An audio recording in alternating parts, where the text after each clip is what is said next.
I pacifisti veneti si mobilitano e il movimento scende in piazza con la bandiera arcobaleno. Si moltiplicano le iniziative in regione della Rete Italiana Pace e Disarmo con l'adesione dei sindacati CGIL, CISL e UIL, tantissime altre sigle.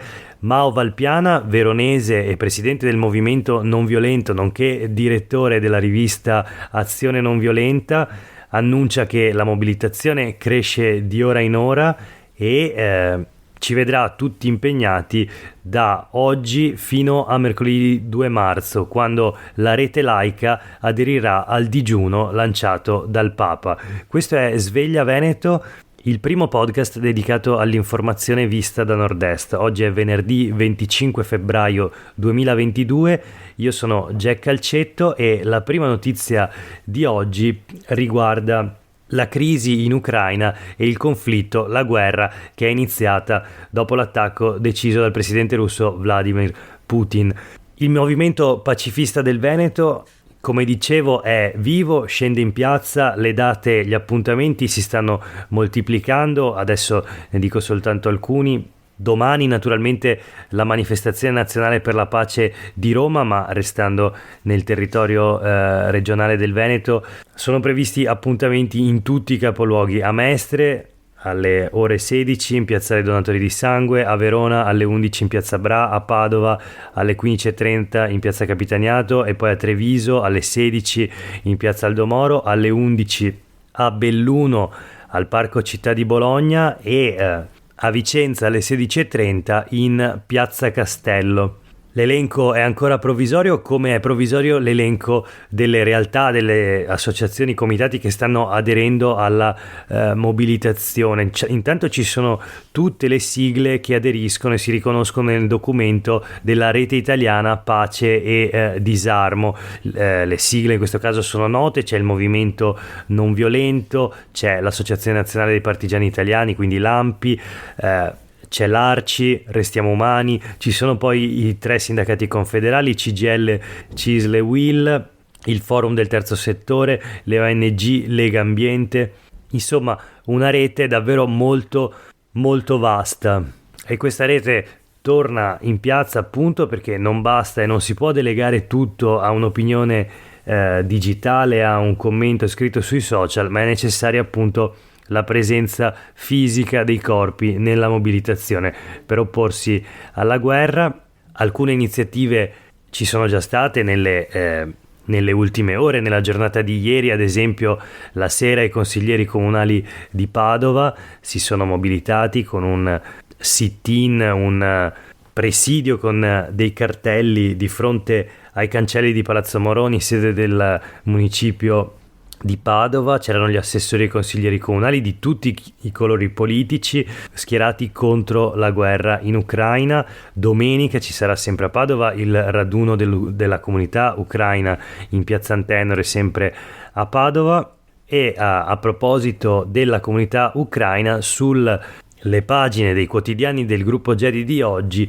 troviamo un breve dossier che riguarda appunto le comunità presenti in particolare nelle province di Venezia e Treviso. Sono 17.000 gli abitanti di origine ucraina in Veneto, il 79% di questi sono donne e sono spesso occupate in lavori di cura, in particolar modo degli anziani, sono spesso badanti, quindi il 65% infatti sono impegnati nei servizi alle persone. L'Italia, tra l'altro, con 230.000 residenti ucraini, è il primo paese dell'Unione Europea. Voltiamo pagina e parliamo di Gardaland. Invece, una notizia che arriva quindi dal veneziano: la Guardia di Finanza tra le giostre del Parco dei Divertimenti di Peschiera del Garda per mettere fine a un giro di fatture false e corruzione tra privati che vedrebbe coinvolti, lo leggiamo sul Gazzettino di oggi, 2 top manager del parco che sono indagati appunto per fatture false e corruzione. Sotto inchiesta il direttore del parco e il responsabile tecnico avrebbero agito all'oscuro della proprietà di quello che è il più grande parco dei divertimenti non solo del Veneto ma d'Italia.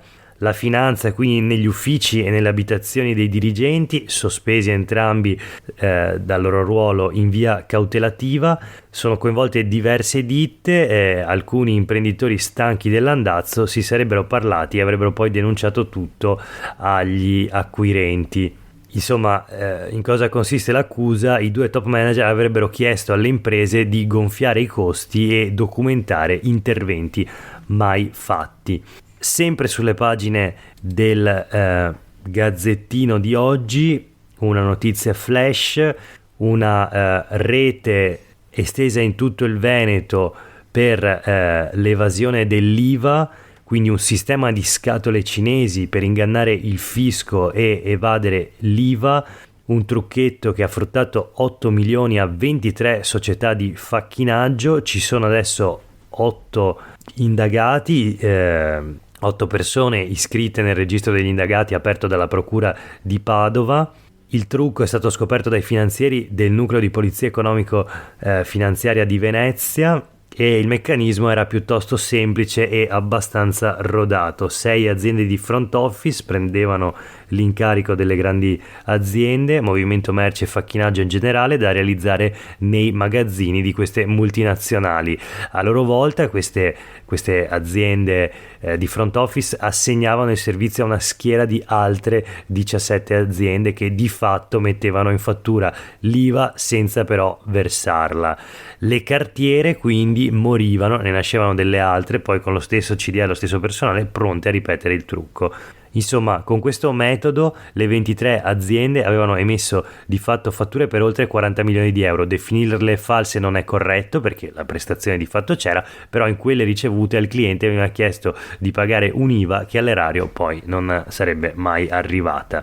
E insomma, è l'ennesima notizia di questo tipo in un settore, quello della logistica, dove oltre ai trucchetti relativa all'IVA, insomma, dove c'è anche tanto sfruttamento, e infatti spesso le frodi fiscali si accompagnano a situazioni, se non di caporalato, comunque di condizioni davvero infime e inaccettabili per i lavoratori. Un'altra notizia flash sul Corriere del Veneto invece di oggi: la Venezia-Trieste, quindi la A4 nel tratto appunto tra il capoluogo friulano e quello veneto, è una delle strade più rischiose del Triveneto. Mortale nel titolo scelto appunto dal quotidiano locale.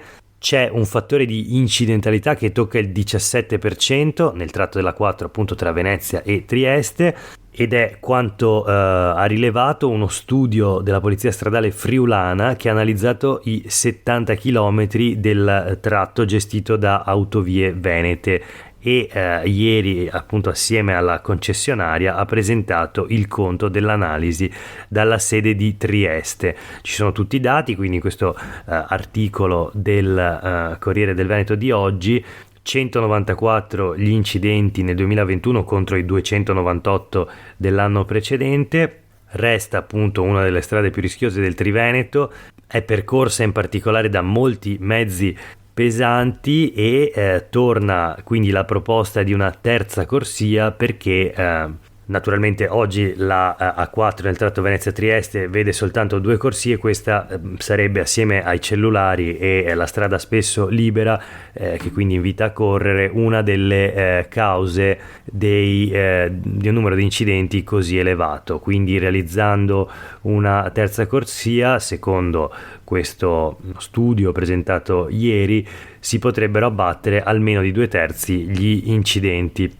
Per l'ultima notizia di oggi torniamo a Venezia. Sulle pagine del Gazzettino torna il Festival Internazionale di Poesia Erotica, il Festival Baffo Zancopè, arrivato alla 30ª edizione, tra gli appuntamenti più attesi del Carnevale di Venezia, scrive Giambattista Marchetto sul Gazzettino di oggi.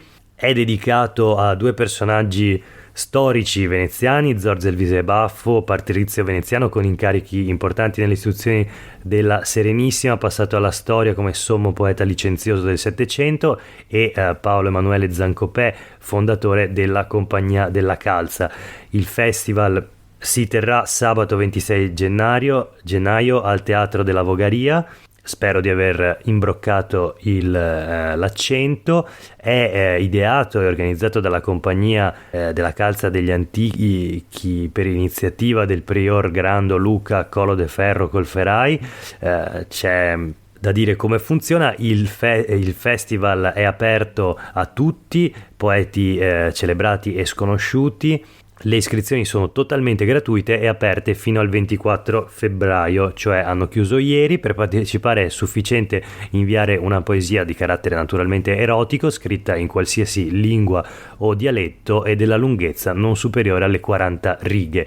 Tutte le poesie pervenute e rispondenti a questi requisiti vengono successivamente e gratuitamente pubblicate in un ebook. Non c'è alcuna selezione preventiva né alcuna censura, chiunque può partecipare con qualsiasi composizione di qualsiasi tenore. L'unica condizione posta dagli organizzatori è che gli autori in concorso dovranno obbligatoriamente presenziare al festival, quindi un festival che si tiene assolutamente in presenza e non da remoto, leggere personalmente la propria composizione dal palco nella serata appunto del 26 febbraio, questo sabato.